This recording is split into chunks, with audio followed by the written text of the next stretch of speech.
It was 1973 when Robert Payne took his first police job here in Allegheny County, and in April, he will mark a half-century in law enforcement. So I sat down with Chief Payne and his colleagues, past and present, to talk about his commitment and why he can't seem to step away. He confessed to 5 murders. We ended up digging up a body, 2 bodies. Going through memories. Tube City Cab Company. For most people. Robbed, and then she was bludgeoned to death with an axe. Is nothing like it is for Robert Payne. You have to have it in your blood to continue on, and I do. In April, Payne will have spent the past 50 years in law enforcement, longer if you count his time as a military police officer in the 60s. But it was 1973 when Payne became an Allegheny County police officer. By the time he retired 26 years later, he had worked as a homicide detective and a sergeant in charge. But retirement for Payne meant a new role in a new department.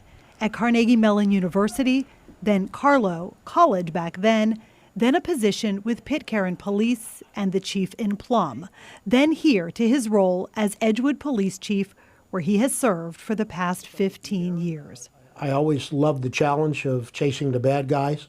I hope he stays forever. Edgewood Sergeant Frederick Livingston is working for Chief Payne again. I probably met Chief Payne maybe 25 years ago. He came to recruit me to start the police department at Carlow College. He recruited Livingston all those years ago, and then Livingston recruited him back.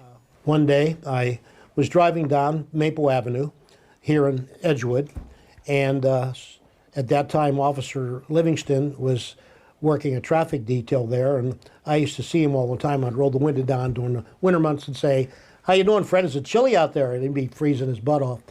Finally, he stopped me and he said, "Look, the chief's leaving. Why don't you put in for the chief's job?" So I put in for the chief's job, and that was 15 years ago. So here we are today. Looking back on a life of crime. I ended up chasing the guy all the way out to Patterson, New Jersey. A life chronicled in a scrapbook. I first met Bob in 1974. And in the minds of many. Bob Miner was Payne's boss in county homicide. I loved working homicide mainly. It was gratifying, and I know Bob liked it a lot. Working on cases such as those of notorious killers Edward Surratt and Richard Henkel. He killed the girl out at the airport. Cases that are with Chief Payne even today. He's one of those unique people that has that sixth sense that policemen talk about. And when he gets on a case and we get a lead, he's like a dog with a bone. Tom Fitzgerald knows he was Payne's partner in homicide, who went on to become U.S. Marshal before retiring. I love it. Bob will never find out because I think he's in retirement being a chief. For those who have known Chief Payne for decades, he was always a cop. It's not surprising that Payne is still policing. Dave Palermo was a rookie when he met Payne, and Palermo, like the others, is now retired. The secret to when to retire is that things don't roll off your back anymore. And when you wake up and it's not a joy anymore.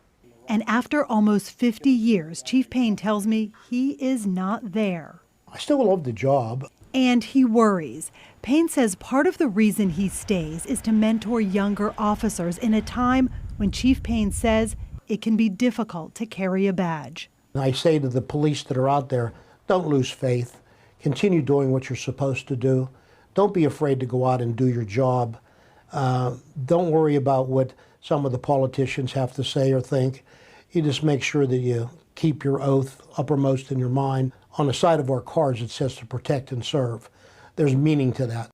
Whether you're in law enforcement, plan to be, have a family member in law enforcement, or have no connection at all, if you're here in the Pittsburgh area, something Chief Payne has touched in the last half century has likely in some way touched you too. Marcy Cipriani, Pittsburgh's Action News 4.